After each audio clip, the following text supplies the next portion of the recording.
Fala, pessoal! Você que quer saber se tem que recriar a Secretaria de Segurança Pública do Estado, você que quer saber o que qualifica um crime de terrorismo, fica aí, ó.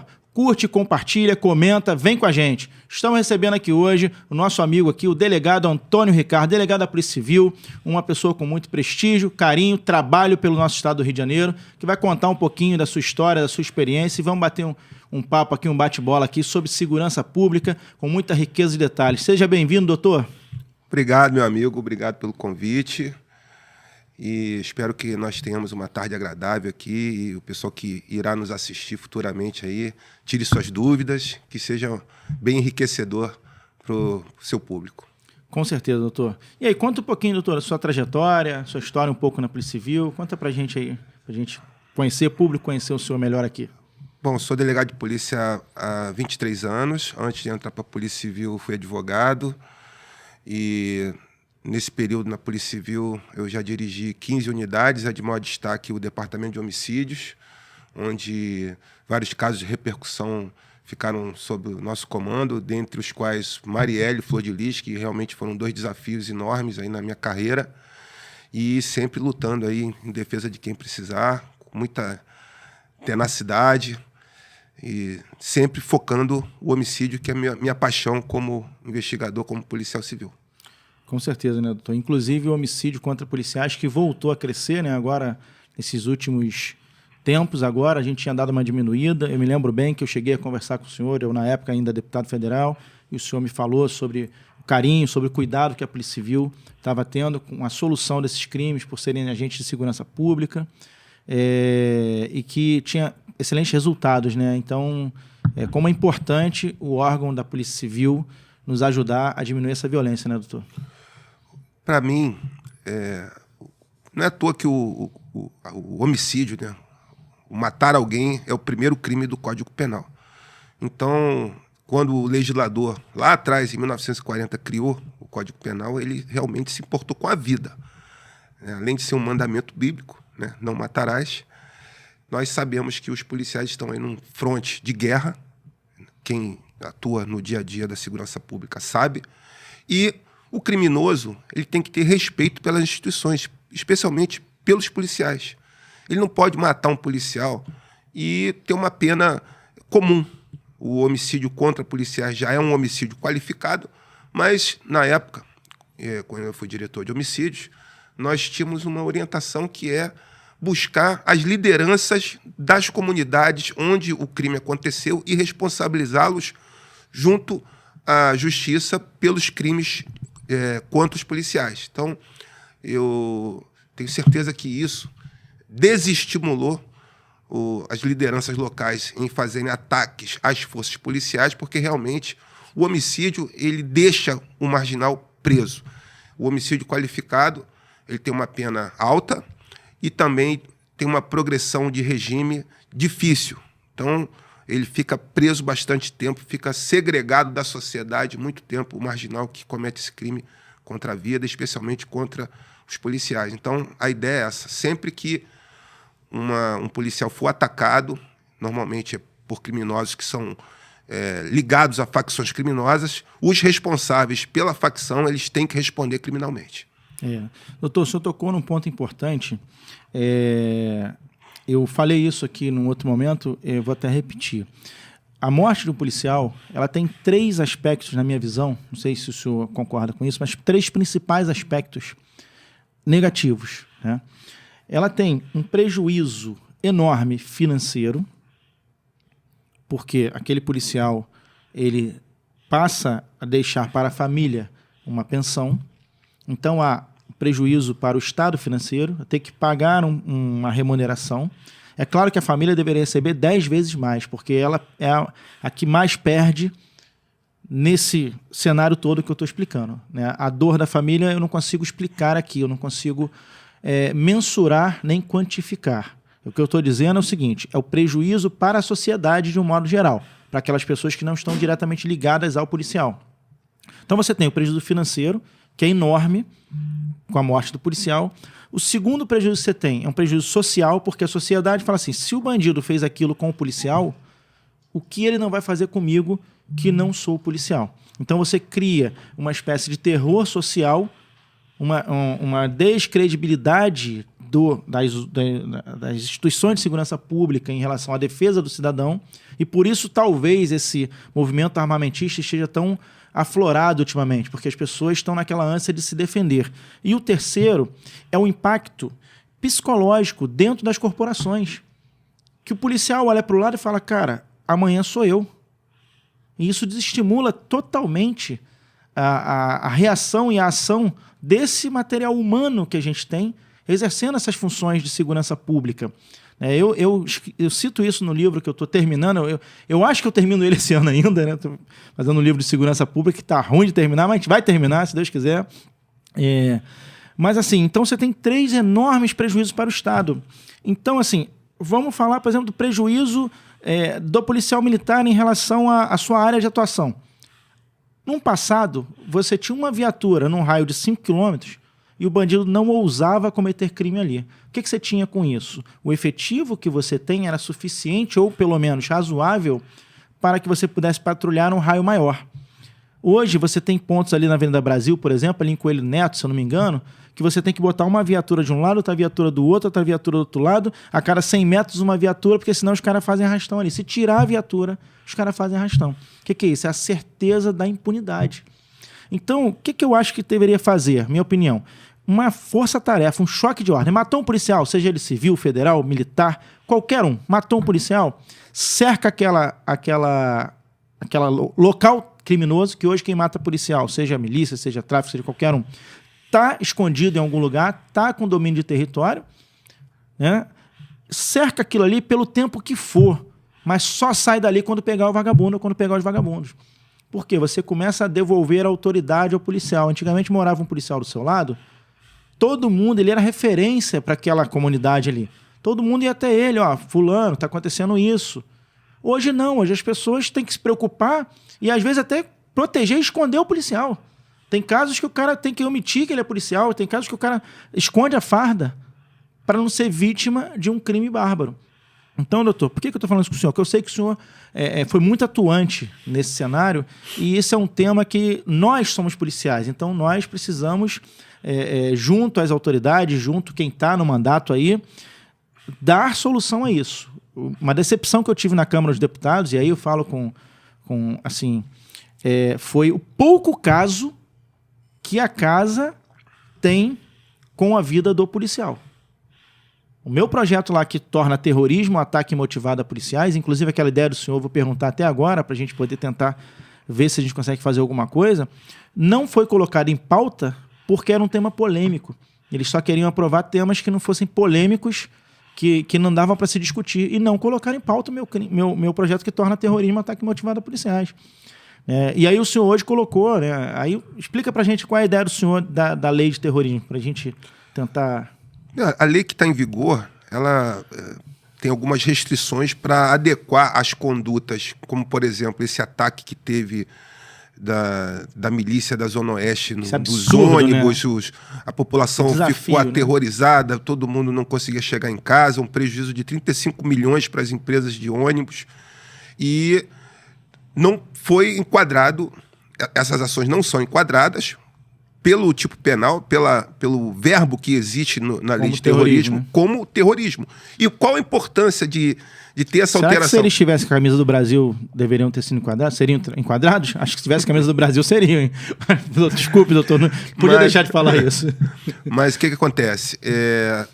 O terrorismo ele tem algumas restrições na execução da pena.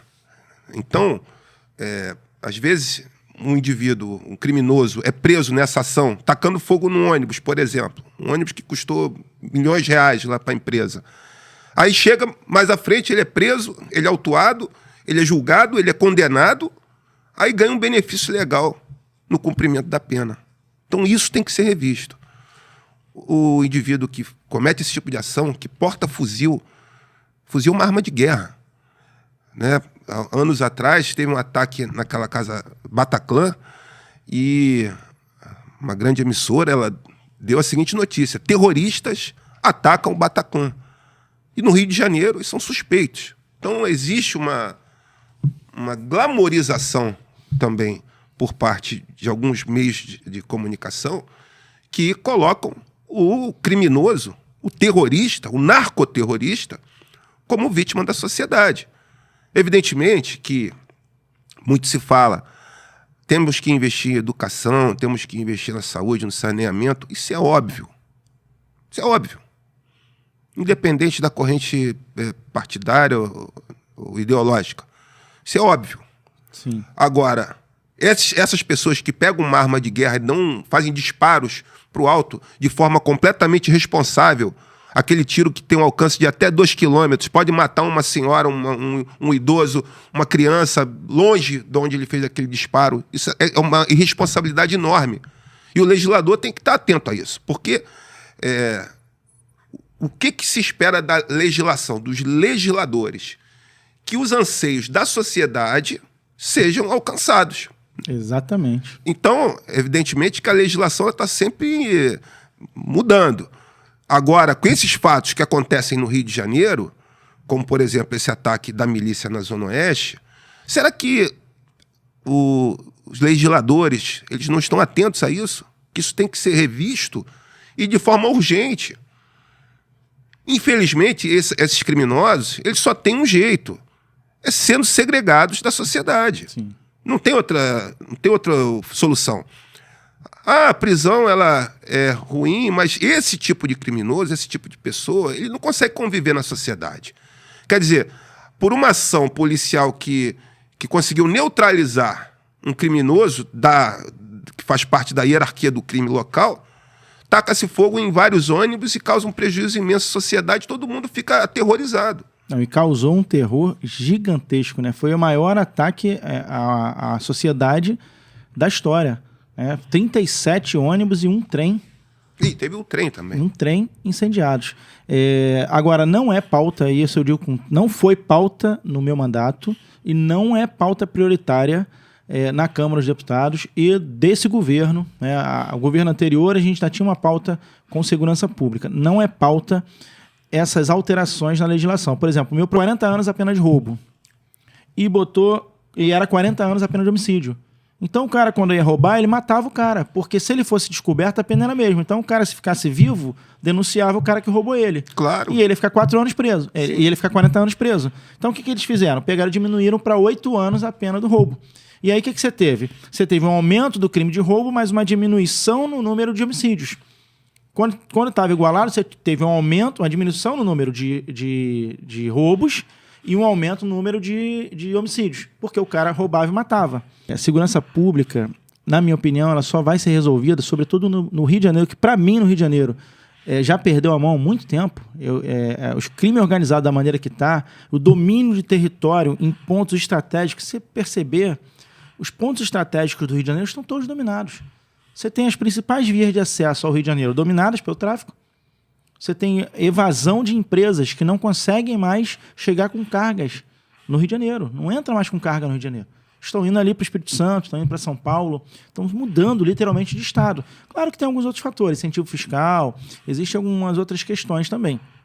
Mas a maioria das reclamações, eu conheço muita gente de muitos estados, é questão da violência. Chegou carga no Rio, o temor deles, não sei se é tão grave quanto eles imaginam que é, mas nenhum deles que trabalham com a empresa de transporte deixam de mencionar o perigo que é você entrar pela Via Dutra, você entrar pela BR-101, você entrar pelas nossas vias de acesso aqui ao nosso estado. Então, para mim, já perdeu há muito tempo, se não tiver um choque de ordem com todos os atores envolvidos, todos. Eu digo Poder Judiciário, Poder Legislativo, Poder Executivo, todos eles param e falam, peraí, cara, vamos parar, para tudo, deixa para aumentar o imposto depois, deixa para piorar a vida do cidadão depois. Vamos tentar fazer alguma coisinha agora para ajudar. Porque, principalmente agora, a legislação toda que está se movendo é para prejudicar o cidadão e o empreendedor. Nós temos uma reforma tributária aí horrível, nojenta, um troço horroroso, um troço que é inexplicável, que vai acabar com o país, na minha opinião, essa reforma tributária. Mas é a prioridade, é a agenda, é a pauta governamental, não é a violência. Enquanto você tem aqui a violência retirando emprego, retirando arrecadação, quer dizer, não quer fechar a torneira. Eles querem aumentar o cano que traz a água, quando eles poderiam só fechar a torneira. Se fecha a torneira, dava para resolver, né? Eu acho o seguinte, querer uma segurança pública de qualidade sem investir no profissional é utopia. O policial, ele é uma pessoa que fez um concurso e passou. Igual a nós. Nós somos policiais. Não adianta querer que aquela pessoa faça uma coisa extraordinária, porque ele não é um super-herói. Se não tiver ferramenta, né? Exatamente. E agora nós vimos recentemente a Lei Orgânica Nacional da Polícia Civil, que foi debatida muito no Congresso, amplamente entrou debatida em vigor e foram vários vetos. Vetos importantíssimos para os policiais, como, por exemplo, 80% vetado, né? integralidade do salário, direito a ter uma remuneração extra se ele for transferido, e outras vantagens que você tem que dar para o policial para estimular ele a ser policial. Porque, hoje em dia, algumas pessoas buscam ser policial para ser servidor público. E o que a gente precisa é de policiais. Policiais que tenham o tino, que tenham o faro e ajam realmente pela sociedade. Então, quando você desestimula o agente, né, nós tivemos praticamente 80% ali dos incisos dos direitos do policial civil vetados. E como a gente vai cobrar do servidor uma situação que ele é desassistido? Como? Por exemplo, a Polícia Civil do Rio de Janeiro não tem plano de saúde. Nós temos uma policlínica que atende de uma forma não é tão grandiosa, porém, nós deveríamos ter pelo menos um plano de saúde, porque nossas vidas estão em risco aí diariamente. E um plano de saúde hoje em dia é caríssimo. Então, como é que você pode manter a sua família tendo que pagar um plano de saúde caríssimo para você mesmo se precisar? Então, realmente, segurança pública de qualidade começa com um profissional sendo valorizado. Isso aí, para mim, não tem outra alternativa. Além disso, as ferramentas que nós temos que ter para trabalhar. Eu já cheguei em unidade para trabalhar e eu me deparei com a seguinte cena. Sabe que o policial é sempre muito criativo, né? Aí ele não tinha onde sentar. Aí ele pegou a frente de uma gaveta, pegou uma lata de lixo, virou ao contrário, sentou, estava atendendo a parte que estava em pé. Meu Deus do céu. E eu, quando assumi essa unidade, me deparei com essa cena. Aí o que a gente tem que fazer? A gente tem que pedir aos empresários, pedir ao comércio local que nos doem material para a gente poder ter um mínimo de dignidade. E o policial quer isso. Ele quer ter dignidade, quer ter seus direitos preservados. Como é que a gente vai trabalhar assim? Por exemplo, outro exemplo, algumas delegacias ela tem uma velocidade de internet muito lenta. Aí, se reclamar, o registro demora muito. Por quê? Porque não tem um link dedicado para lá, né? Deveria ter um link dedicado, né? Exatamente. Absurdo, né, cara? E assim, são coisas que vão acumulando. Aí o efetivo, nós estávamos falando antes, né, no nosso bate-papo, existe uma lei em vigor, 699 de 83, que em 1983 previam 18 mil policiais. Hoje nós chega a 7. Ou seja, a população cresceu muito. Muito, né? A criminalidade aumentou. A criminalidade aumentou e se diversificou. Porque antigamente era roubar banco, o sequestro, o tráfico. Agora tem crimes de tudo que é jeito. Principalmente os crimes virtuais, que já até superaram os crimes presenciais, infelizmente. E isso demanda uma especialização no agente que trabalha com a investigação. Ferramenta, né? Ferramentas. Aí quando você vai trabalhar, muitas vezes você vai fazer lá, usar o terminal e a internet está lenta. Ou então acontece algum problema que impede ali aquela confecção daquela ocorrência, porque, né, na minha opinião, né, o registro inicial da ocorrência é é o start da investigação. Na verdade, não é nem não é a minha opinião, mas é o fato.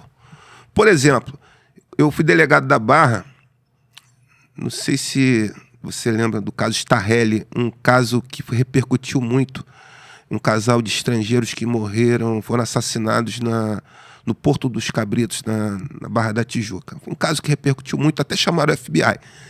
E como se solucionou isso? Pelo tirocínio de um policial do plantão que a polícia militar conduziu o autor para fazer uma averiguação. Aí o policial do plantão falou, pô, você parece aquele... Porque na época tinha um retrato falado, ele se tocou, falou, pô, esse cara parece o autor do crime. Não deu outra. Era o cara. Era o cara, depois na época o governador falou, deu entrevista para todo mundo e começou assim, quase que por acidente, né? Esbarramos ali naquela ocorrência. O material humano ali, né? Fez toda a diferença, né? E uma coisa assim que foge um pouco aqui desse tema, mas é a questão do tira, né? Que se fala o tira nos filmes. E o tira, né? Que no caso esse policial foi o tira que retirou esse criminoso da rua, né? Se fala por que se usa essa expressão tira, né? Algumas pessoas falam que é porque antigamente os policiais eram promovidos e colocavam tiras nas fardas, ou é uma redução do retira, né? Que é o que retira da rua. Né? Isso é uma curiosidade. É uma curiosidade, eu vou pesquisar sobre isso. Interessante, né? Mas você tocou num ponto assim, muito importante. Eu fiz um projeto de lei também lá em Brasília, que eu copiei dos Estados Unidos, que é todo mundo que pudesse doar para a segurança pública deduzir do imposto de renda, pessoa jurídica e pessoa física. Lá funciona muito bem isso.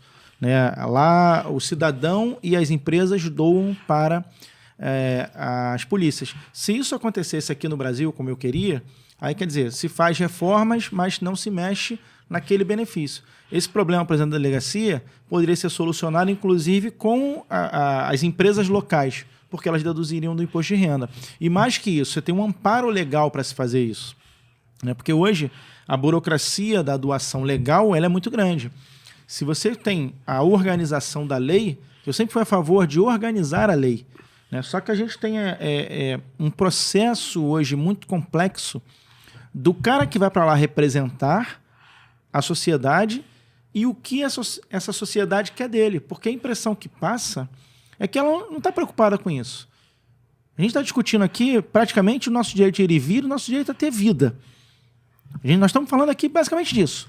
De viver, de não chegar um doente mental, aí, um desgraçado desse aí, dar-lhe um tiro em você e ficar por isso mesmo. E o teu direito de ir e vir. De você que quiser agora ir para Cabo Frio, você ir para Cabo Frio e passar na BR-101 ali sem preocupação que os caras vão fechar a porra da coisa e fazer uma falsa blitz. Né? Mas parece que a sociedade está alheia a isso. Você que não está alheio a isso, comenta aí, compartilha aí, curte aí. Mostra pra gente isso, pelo menos, porque a impressão que a gente tem é isso, que a sociedade não está antenada e não está preocupada com isso. Né? Não há um clamor social em se solucionar isso. Né? Pelo menos é a percepção que a gente tem. E se tivesse a Câmara dos Deputados, o Congresso Nacional, talvez estivesse com maior predisposição a enfrentar esses temas, porque também a gente não consegue enxergar uma agenda legislativa. A gente vê muito esforço de alguns parlamentares, e eu admiro muitos parlamentares da segurança pública que hoje estão no mandato, são pessoas importantes